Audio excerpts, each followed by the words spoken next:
कहानी के सभी पात्र, घटनाएं और स्थान पूरी तरह काल्पनिक है। इनका किसी भी व्यक्ति या वास्तविक घटना से कोई संबंध नहीं है। मैं सृष्टि यह पूरी कहानी अपनी आवाज़ में रिकॉर्ड करती हूँ ताकि आप तक एक बेहतरीन मनोरंजन पहुँचा सकूँ। अगर आपको मेरी आवाज़ और कहानियाँ पसंद आती है तो कृपया हमारे चैनल को सब्सक्राइब जरूर करें और वीडियो को लाइक व शेयर करना ना भूलें। डेविल किंग की लाडो पार्ट 12। पिछले पार्ट में आप लोगों ने पढ़ा था कि आयंसी का मूड ठीक करने के लिए सब लॉन्ग ड्राइव पर जाने वाले थे, लेकिन सिया और तानी को मीटिंग के लिए कंपनी में जाना था। अब आगे सिया और तानी अपने कंपनी जाने के लिए निकल जाती हैं। उनके जाने के बाद आयंसी अपने भाइयों की तरफ देखकर कहती है, मैं रेडी होकर आती हूँ। आरव उसे एक नज़र देखकर कहता है, तैयार तो तुम हो और क्या तैयार होना है। आयंसी आरव को अपनी आंखें छोटी कर घूरते हुए कहती है, ये घर के कपड़े हैं, मुझे अच्छे से तैयार होकर जाना है। आरव और आयंसी को देख विवान कहता है, आंसू ऐसे ही चलो, हम कौन सा तुम्हारे आरव भैया के लिए लड़की ढूंढने जा रहे हैं जो तुम्हें अच्छे से तैयार होकर चलना है। विवान की बातें सुन आरव का मुंह बन जाता है। वो मुंह बनाते हुए कहता है, मुझे भाई कोई शादी नहीं करना। विवान उसे घूरकर देखते हुए कहता है, क्यों आजीवन ब्रह्मचारी का प्रण लिए हो क्या तुमने। आयंसी उन्हें देखती है, फिर जाकर राघव का हाथ पकड़ कहती है, भैया देखो आरव भैया शादी कर रहे हैं और मुझे नहीं बताया। आयंसी की बातें सुन आरव झट से कहता है, अरे मैं कहाँ शादी कर रहा हूँ। आयंसी, हाँ करना भी मत अभी शादी, मैंने कपड़े नहीं खरीदे, कोई शॉपिंग भी नहीं किया। आयंसी ये सब अपनी बड़ी बड़ी पलकें झपकाते हुए मासूमियत से कहती है। आयंसी को ऐसे बोलते देख विवान मुस्कुराते हुए कहता है, बच्चा तुम सिर्फ कपड़ों के लिए आरव को शादी करने से रोक रही हो। आयंसी जल्दी से हाँ में सर हिलाते हुए कहती है, हाँ भैया, और वैसे भी मैंने ना भाभी पसंद कर ली। आयंसी की बातें सुन तीनों उसे अपनी आंखें बड़ी बड़ी कर सवालिया नज़रों से देखने लगते हैं। उन्हें खुद को ऐसा देखता पाकर आयंसी मासूमियत से कहती है, मुझे ऐसे मत देखो, नजर लग जाएगी, तानी भाभी ने कहा था। तानी का नाम सुन विवान खुद में बड़बड़ाता है, ये तानी किसी दिन मेरी मासूम सी गुड़िया को अपने जैसा बना देगी। विवान खुद में बड़बड़ाता है, तभी आरव उसके कान में धीरे से कहता है, भाई थोड़ा धीरे बोलो वरना आंसू जाकर तानी भाभी को बता देगी। उन्हें खुद में फुसफुसाते देख आयंसी राघव से कहती है, देखो भैया, विवान भैया और आरव भैया खुद में बातें कर रहे हैं, हमें नहीं बता रहे हैं। राघव उन्हें घूरकर देखते हुए कहता है, तुम दोनों आपस में क्या फुसर फुसर कर रहे हो।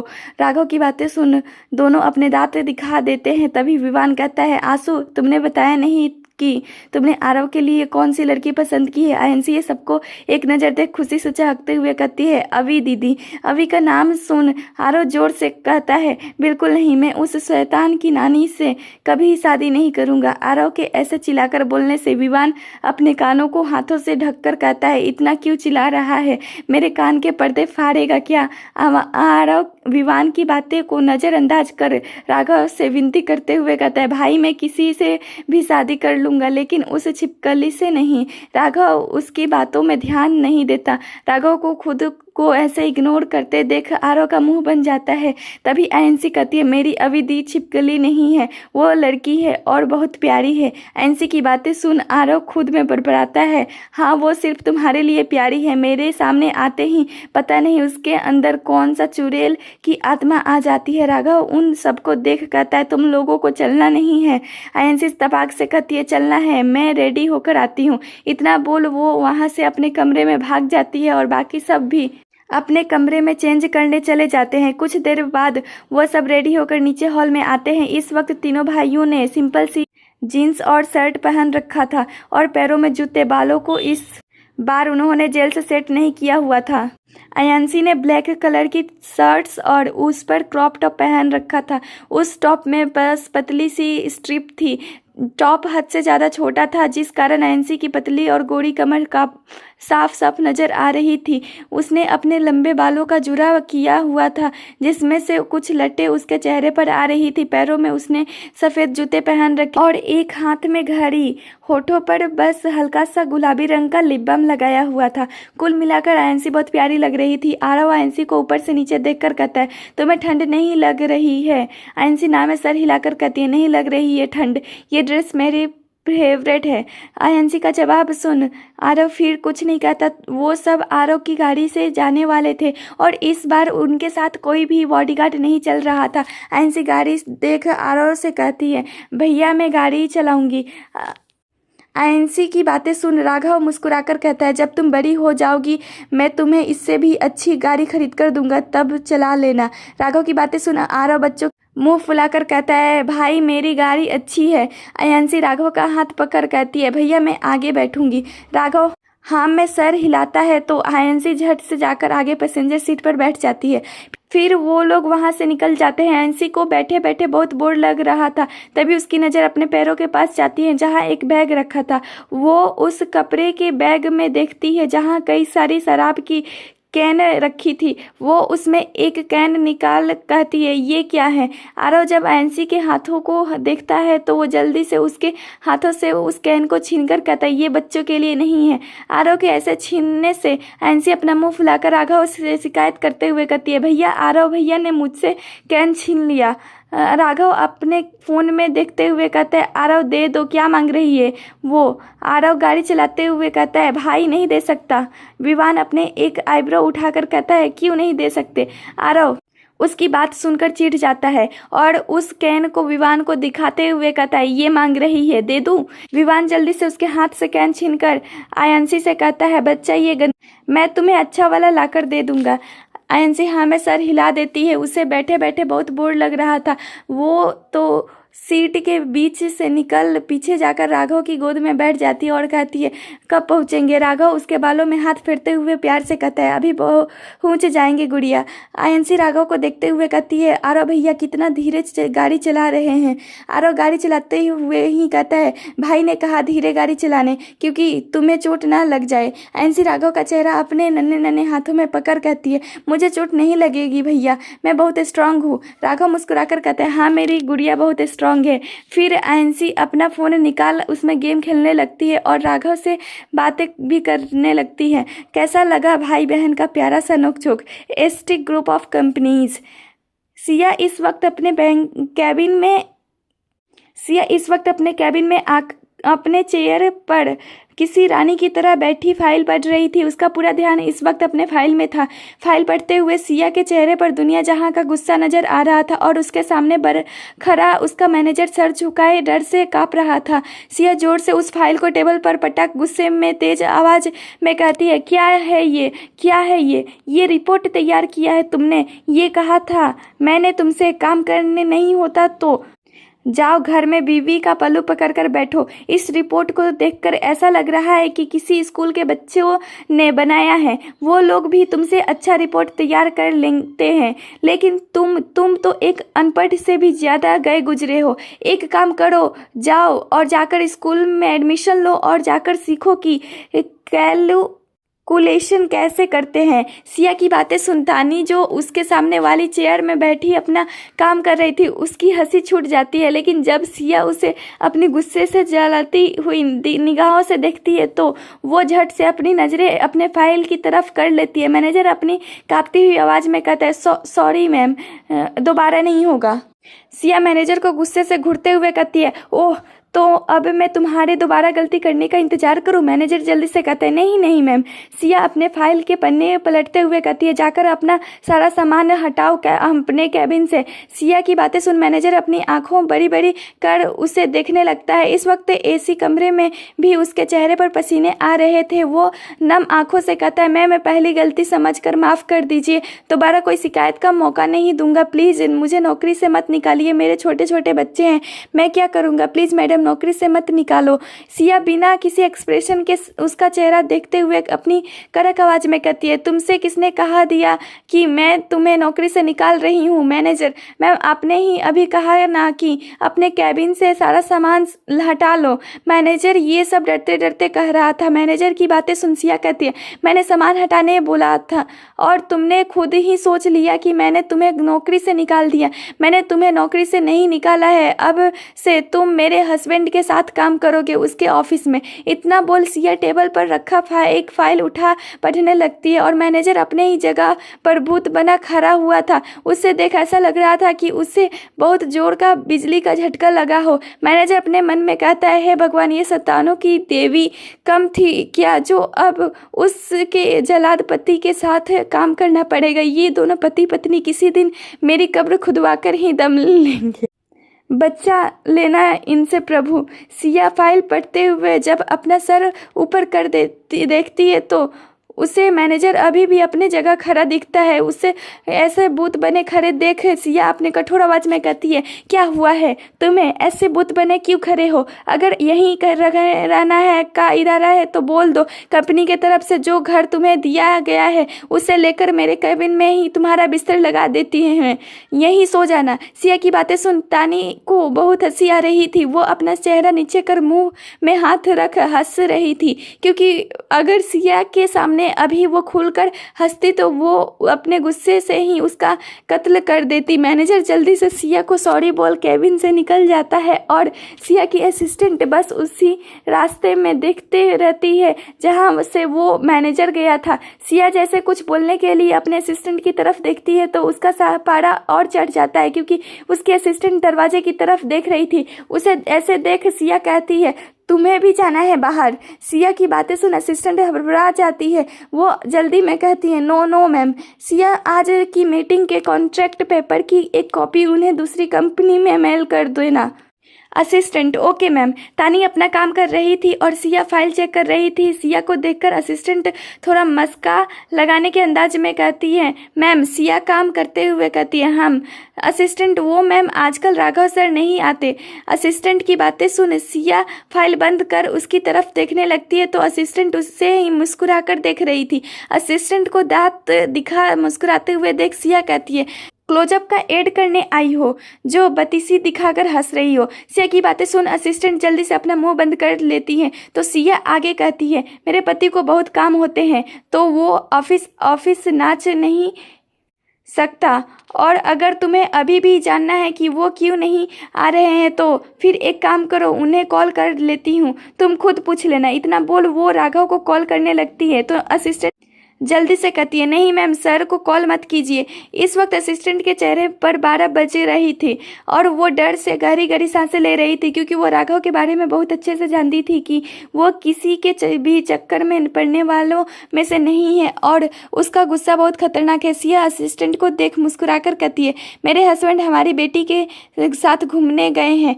आजकल वो उसी के साथ व्यस्त है। मेरी बेटी सुन। असिस्टेंट की आंखें बाहर आने को तैयार थी। उसे बहुत बड़ा झटका लगता है कि उन दोनों की एक बेटी भी है। असिस्टेंट को अपने ख्यालों में गुम देख तानी कहती है, क्या हुआ, काम नहीं करना? तानी की बातें सुन असिस्टेंट जल्दी से केबिन से निकल जाती है। उसे जल्दीबाजी में जाते देख तानी जोर जोर से हंसते हुए कहती है, एक से बढ़कर एक नमूने हैं हमारी कंपनी में।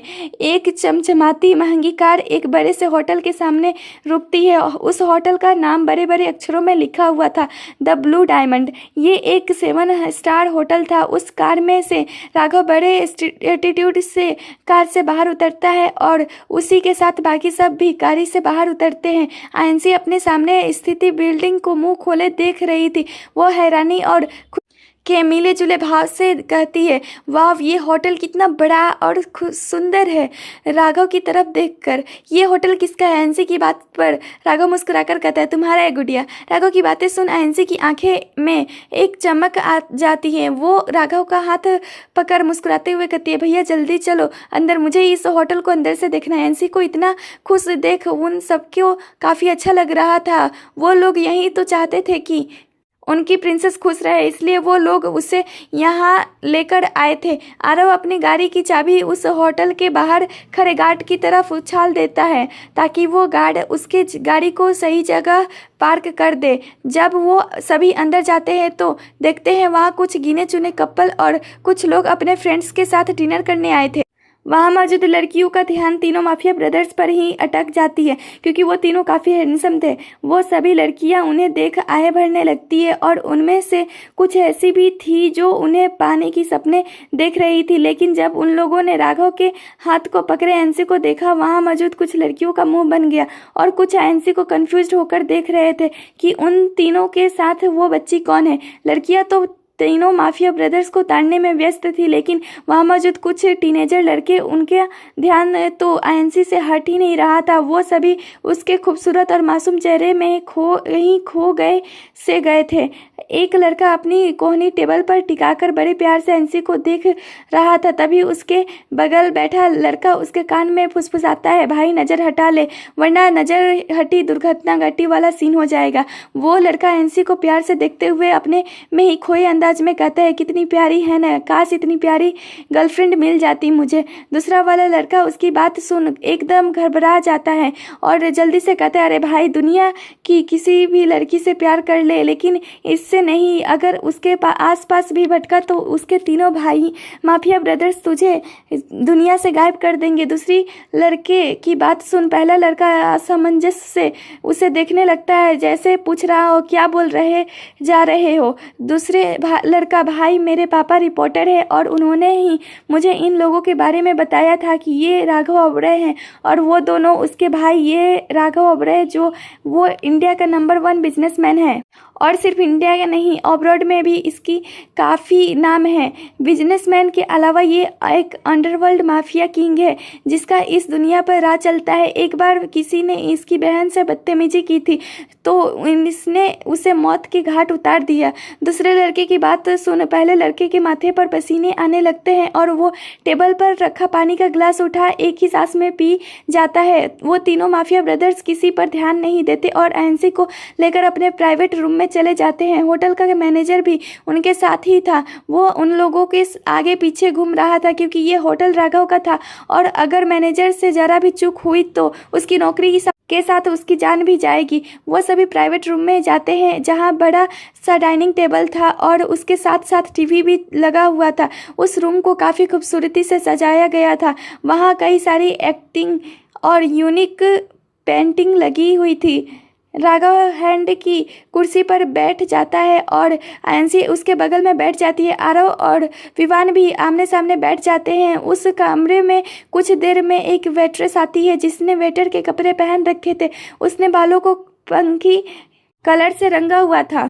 उसके बाल नीले और हरे रंग के थे, होठों पर रेड लिपस्टिक, उसके स्कर्ट काफ़ी छोटी थी। वो वेट्रेस जब से आई थी तब से विवान को ही ताड़े जा रही थी, लेकिन विवान उस पर कोई ध्यान नहीं देता और वो मेन्यू देखने लगता है। लेकिन कोई था जो उस वेट्रेस को काफ़ी गुस्से से घूर रहा था और ये कोई और नहीं आयंसी थी। आयंसी उस लड़की को गुस्से में घूरकर देख रही थी। उसे ऐसे देख आरव कहता है, आंसू किसे इतने गुस्से से देख रही हो? आयंसी वेट्रेस की तरफ इशारा कर कहती है, इस हरे नीले बाल वाली चुड़ैल को ये विवान भैया पर डोले डाल रही है। आयंसी की बातें सुन वो लड़की सकपका जाती है जैसे उसकी कोई चोरी पकड़ी गई हो। आयंसी की बातें सुन आरव सॉफ्ट एक्सप्रेशन के साथ कहता है, चुड़ैल ये सब कहाँ से सीखा? आयंसी मासूम जैसा चेहरा बना कहती है, तानी भाभी ने कहा था कि विवान भैया को बहुत सारी चुड़ैल घूरती रहती है और ये हरे नीले बाल वाली भी तो घूर रही है। मैं तानी भाभी को बताऊंगी, उन्होंने कहा था विवान भैया पर नज़र रखने। आयंसी की बातें सुन विवान जो पानी पी रहा था पूरा पानी उसके मुंह से बाहर आ जाता है और वो जोर जोर से खांसने लगता है। उसे ऐसे देखा आरव को बहुत हंसी आ रही थी। तो वहीं आयंसी के मुंह से अपने लिए अजीबोगरीब नाम सुन उस वेट्रेस का वहाँ खड़ा होना मुश्किल हो रहा था क्योंकि अनजाने में ही आयंसी ने उसकी गंदी वाली बेइज्जती कर दी थी।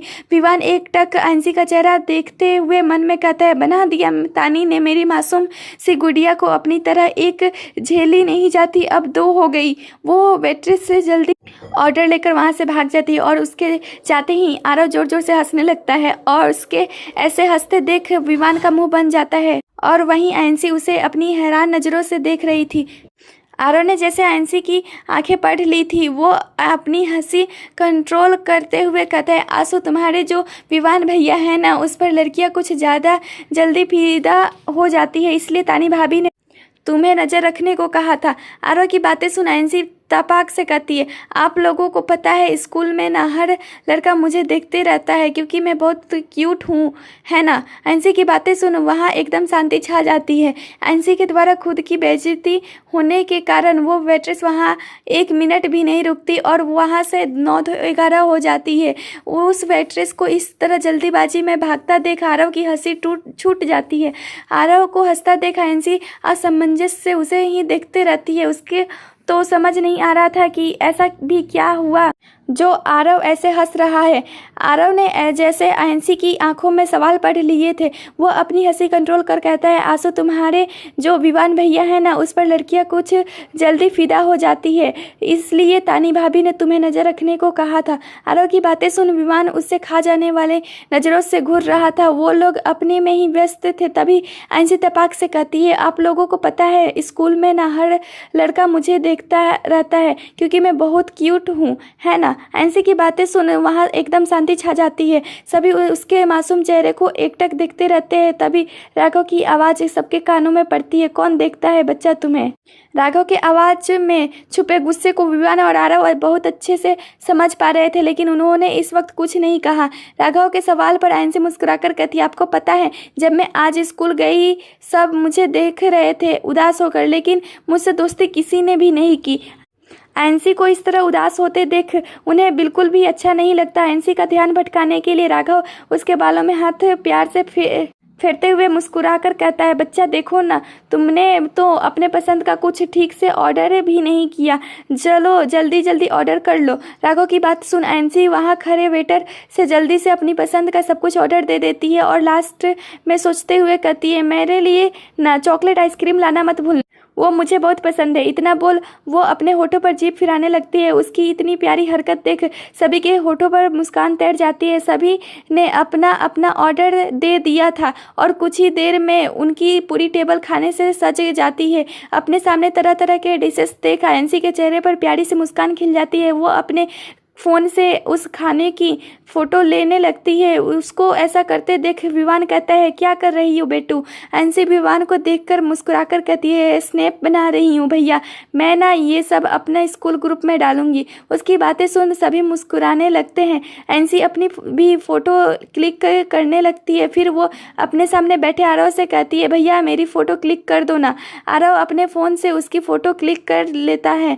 फिर वो सब खाना स्टार्ट करते हैं। राघव प्यार से आयंसी को अपने हाथों से खिला रहा था और आयंसी भी उसके हाथों से खा रही थी। कुछ ही देर में उनका खाना हो जाता है तो आयंसी अपने टेबल से उठ वहाँ से जाने लगती है। उसको ऐसे जाते देख राघव कहता है, आंसू कहाँ जा रही हो। आयंसी राघव की तरफ देखकर मासूमियत से कहती है, वॉशरूम जा रही हूँ भैया। आरो रुको, मैं भी जाऊँगा तुम्हारे साथ। तुम अकेले कैसे जाओगी। आयंसी मैं चले जाऊँगी, अब मैं बड़ी हो गई हूँ। आरव कुछ कहता तभी राघव कहता है, ठीक से जाना। आयंसी मुस्कुराकर जल्दी से केबिन से बाहर जाती है और आरव उसे बस जाते हुए देखते रहता है। आरव के चेहरे पर आयंसी के लिए चिंता साफ साफ नजर आ रही थी। आरव को इस कदर आयंसी के लिए परेशान होते देख राघव कहता है, चिंता मत करो, आंसू अभी आ जाएगी। आरव परेशान होकर कहता है, जानता हूँ भैया, लेकिन पिछले कुछ समय से उसके साथ जो भी हो रहा है उसे लेकर मन में एक डर बैठ गया है विवान, इसलिए तो आंसू को बाहरी दुनिया से रूबरू होने की ज़रूरत है ताकि वो ज़रूरत पड़ने पर खुद की सहायता कर सके। राघव उन दोनों की बातें सुन किसी गहरी सोच में चला जाता है। पेरिस एक लड़की अपने बेड पर बैठी लैपटॉप पर किसी लड़के की फ़ोटो को प्यार से निहार रही थी। वो उस लड़के की फ़ोटो देख मुस्कुराते हुए कहती है, कभी सोचा नहीं था कि तुझसे लड़ते रहते तुझे अपने दिल में बसा लेंगे। ये मोहब्बत भी कितनी अजीब है ना, कब किससे हो जाए पता ही नहीं चलती। सोचने थे कि तुझसे हर कदम लड़ते रहना बस एक बचपना है, लेकिन नहीं, वो बचपने में तुझसे लड़ाई झगड़ा करना ही तो हमारे रिश्ते को और मजबूत बनाता है। हाँ, हो गई है हमें तुमसे बेपनाह मोहब्बत। आई लव यू मेरे चमगादड़। इतना बोल वो हंसते लगती है। तभी उसके कमरे में एक लड़की आती है और बेड पर बैठी लड़की को देख कहती है, ओह आवी मैडम, अगर अपने चमगादड़ को निहारना हो गया हो तो कॉलेज चले, क्योंकि तुम्हारा वो चमगादड़ तुम्हारा एग्जाम नहीं देने आने वाले। उस लड़की की बातें सुन आंखें सिकोड़ कर कहती है, खबरदार, जो मेरे चमगादड़ को तूने चमगादड़ कहा, उसे इस नाम से सिर्फ मैं ही बुला सकती हूँ, मेरे अलावा कोई नहीं बुला सकता। वो लड़की अवी के सामने हाथ जोड़कर कहती है, हाँ मेरी माता समझ गई। अवी को छेड़ते हुए, वैसे अपने दिल का हाल कब बताने वाली है उसे? अवी शर्माते हुए कहती है, बहुत जल्द, जब सही समय आएगा। वो लड़की अवी की बात सुन अपने कमर पर हाथ रख उसे घूरते हुए कहती है, तेरा ये सही समय कब आएगा? कहीं ऐसा ना हो कि तू सही समय का इंतजार करते रह जाए और तेरे चमगादड़ कोई और उड़ा ले जाए। उस लड़की की बात सुन अभी कहती है, वो सिर्फ मेरा है और मेरा ही रहेगा, क्योंकि इस जन्म में मैं ही बनूंगी मिसेज अभी आरव ओबरॉय। इस वक्त अभी की आंखों में आरव के लिए जुनून साफ साफ नजर आ रहा था। आयंसी वॉशरूम जाती है। जब वो अपने हाथ धोकर पलटती है तो अपने सामने खड़े शख्स को देखकर वो अपनी जगह ही जम जाती है। उसके पैर सून पड़ गए थे, उसके मुंह से एक आवाज तक नहीं निकल रही थी। डर से उसकी आंखें चौड़ी हो गई थी। वो लड़खड़ाती आवाज में कहती है, आप आरव? अपने घड़ी में वक्त देखते हुए परेशान होकर कहता है, ये आंसू अभी तक आई क्यों नहीं? आरव की बातें सुन राघव को भी अब चिंता हो रही थी कि आयंसी को गए काफी वक्त हो गया था, लेकिन वो अभी तक आई नहीं है। राघव अपने सीट से उठते हुए आरव और विवान दोनों से अपनी सर्द आवाज में कहते हैं, मैं आंसू को लेकर आता हूँ। राघव की बातें सुन आरव भी अपने चेयर से उठते हुए कहता है, भाई मैं भी चलूंगा। वो दोनों ने अभी जाने के लिए 2 कदम ही बढ़ाया था कि तभी उन्हें विवान की आवाज आती है। विवान मुस्कुराकर कहता है, आप दोनों को कहीं जाने की जरूरत नहीं है, ये देखिए। इतना बोल वो अपना फोन उन्हें दिखाता है जिसमें आयंसी ने अपने फैमिली ग्रुप में अपनी फोटोज सेंड किया था। उसकी फोटोज देख उनके चेहरे पर मुस्कान आ जाती है। आरव अपने चेयर पर दोबारा बैठते हुए कहता है, इस लड़की का कुछ नहीं हो सकता। राघव भी अपने चेयर पर बैठ आयंसी का इंतजार करने लगता है, लेकिन उसे अंदर ही अंदर आयंसी की चिंता सताए जा रही थी। उससे आयंसी की फिक्र हो रही थी, लेकिन उसने ये अपने चेहरे से जाहिर नहीं होने दिया। आयंसी अपने सामने खड़े शख्स को देख डर रही थी। वो घबराते हुए अपने आसपास नजरें घुमाने लगती है, लेकिन अफसोस उस वक्त उस वॉशरूम में उन दोनों के अलावा कोई नहीं था। आयंसी अपने सामने खड़े शख्स को देख गुस्से से कहती है, आप यहाँ क्यों आए हैं? क्यों परेशान कर रहे हैं हमें? प्लीज़ हमें परेशान मत कीजिए अयान। आयंसी बोलते बोलते रोने लगती है तो अयान उसका चेहरा अपने हाथों में थाम कहता है, प्रिंसेस मैं तुमसे बहुत प्यार करता हूँ, प्लीज़ मुझसे दूर मत जाओ। उन दोनों को ऐसे इतने करीब खड़ा कोई छुपकर देख रहा था और ये वही शख्स था जो पिलर के पीछे से निकला था। वो अपना फ़ोन निकाल आयंसी की फ़ोटो खींच लेता है। आयंसी अयान का हाथ झटक गुस्से में कहती है, बस बहुत हो गया, और कितना झूठ बोलोगे? मैं जानती हूँ आपको मुझसे कोई प्यार नहीं है, आप बस मेरा इस्तेमाल कर मेरे आरव भैया से बदला लेना चाहते हो। अयान आयंसी को अपने नम आंखों से देखते हुए कहता है, नहीं प्रिंसेस, ऐसा बिल्कुल नहीं है। हाँ ये सच था कि पहले मैं बदला लेना चाहता था, लेकिन अब मैं तुमसे सच में प्यार करता हूँ। आयंसी अयान की आंखों में देखते हुए कहती है, लेकिन मैं अब आपसे प्यार नहीं करती, नफरत करती हूँ मैं आपसे। अब आप जाओ यहाँ से, वरना मैं भैया को बुला दूंगी, और अगर मेरे भैया यहाँ आए तो वो आपको बहुत मारेंगे। वैसे भी आप हरदम सिर्फ मेरे तीनों भैया से मार ही खाते हो। ये सब बोलते वक्त आयंसी की आंखों में बेहिसाब आंसू बन रहे थे। वो अपने फ़ोन से जैसे राघव को कॉल करने वाली होती है, उससे पहले ही अयान आयंसी को कमर से पकड़ अपनी करीब कर एक पल भी गंवाए उसने होठों को उस आयंसी के नर्म होठों पर रख देता है। ये सब इतना जल्दी हुआ था कि आयंसी को कुछ समझने का मौका ही नहीं मिला। जब उसे समझ आया, वो अयान को खुद से दूर करने की कोशिश करने रही थी। वो अपने नन्हे नन्हे हाथों से अयान के कंधों पर मार रही थी। वो शख्स जिसने कुछ देर पहले उनकी फ़ोटो खींची थी, वो अब अपने फ़ोन में उसकी किसिंग का वीडियो बनाता है। फिर आयंसी को देख अपने मन में कहता है, तुम्हें अब मैं कहीं का नहीं छोड़ूंगा। तुम 2 कौड़ी की लड़की मुझसे उलझोगी। अब मैं तुम्हें बताऊंगा आशुतोष राणा चीज़ क्या है। इस वक्त उस शख्स की आंखों में आयंसी के लिए नफरत साफ साफ नजर आ रही थी। वो उन दोनों को एक नज़र देख वहाँ से चला जाता है। आयंसी खुद को अयान से छुड़ाने की कोशिश कर रही थी, लेकिन वो नन्ही सी जान चाहकर भी खुद को उससे छुड़ा नहीं पा रही थी। कुछ ही देर में आयंसी की सांसें उखड़ने लगती है, तब जाकर अयान उसे छोड़ता है। अयान के दूर होते ही आयंसी उसे खींचकर एक थप्पड़ मारती है। इस वक्त आयंसी की आंखों से टप टप आंसू बह रहे थे और वह गुस्से से कांप रही थी। आयंसी के थप्पड़ मारने के कारण अयान की आंखों गुस्से से लाल हो जाती है। वो कुछ कहता या करता उससे पहले आयंसी जल्दी से वहां से भाग जाती है। सभी लोग इस वक्त आयंसी का इंतजार कर रहे थे। उसे गए काफ़ी देर हो चुकी थी लेकिन अब तक आयंसी आई नहीं थी। वो लोग जैसे आयंसी को ढूंढने के लिए निकलने वाले थे तभी केबिन का दरवाज़ा खुलता है और दरवाजे की तरफ देख उन सभी की आंखें हैरानी से बड़ी बड़ी हो जाती है और उन सभी के चेहरे पर बेहिसाब गुस्सा नजर आने लगता है। सभी लोग केबिन में बैठे थे और अभी तक आयंसी नहीं आई थी। उसे गए काफ़ी देर हो चुकी थी, इसलिए सभी के चेहरे पर आयंसी के लिए फिक्र साफ साफ नजर आ रही थी। राघव अपनी सीट से उठता कर विवान और आरव से अपनी सर्द आवाज़ में कहता है, मैं आंसू को लेकर आता हूँ।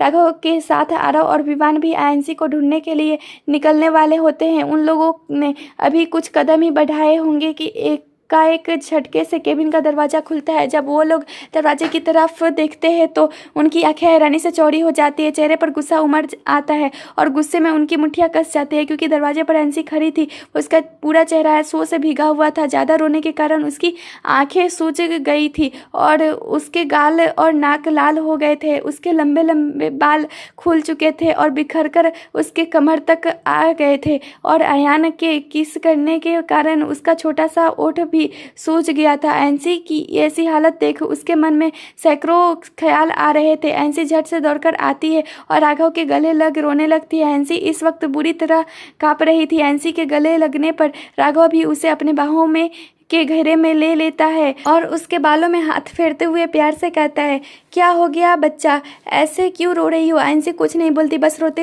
रहती है और राघव पर अपने नन्हे नन्हे हाथों से पकड़ मजबूत कर लेती है। वो इस वक्त इस तरह राघव से लिपटी हुई थी जैसे अगर वो थोड़ा सा अपनी पकड़ ढीली करेगी तो राघव उससे दूर हो जाएगा। आयंसी को इस तरह रोते देख विवान और आरव भी काफ़ी परेशान हो गए थे। विवान आयंसी की पीठ पर हाथ फेरते हुए कहता है, आंसू क्या हुआ है बच्चा, किसी ने कुछ कहा है क्या, क्यों रो रही हो? आरव हल्के गुस्से में कहता है, आंसू अगर किसी ने कुछ कहा है तो तुम बस उसका नाम बताओ, फिर उसका क्या हल होगा ये वो सोच भी नहीं सकता। राघव आयंसी को हल्का सा अपने से दूर करता है और उसका चेहरा अपने हाथों में भर उसके आंसुओं को पोंछे उसके माथों को प्यार से चूम लेता है और बेहद प्यार से कहता है, क्या हुआ गुड़िया, बताओ भैया को, किसी ने कुछ किया है क्या? किसी की इतनी हिम्मत हो गई मेरी गुड़िया को रुलाने की, बस तुम नाम बताओ उसका। आयंसी राघव के हाथों पर अपने हाथ रखती है और सिसकते हुए कहती है, जब मैं वॉशरूम गई वहाँ आयान था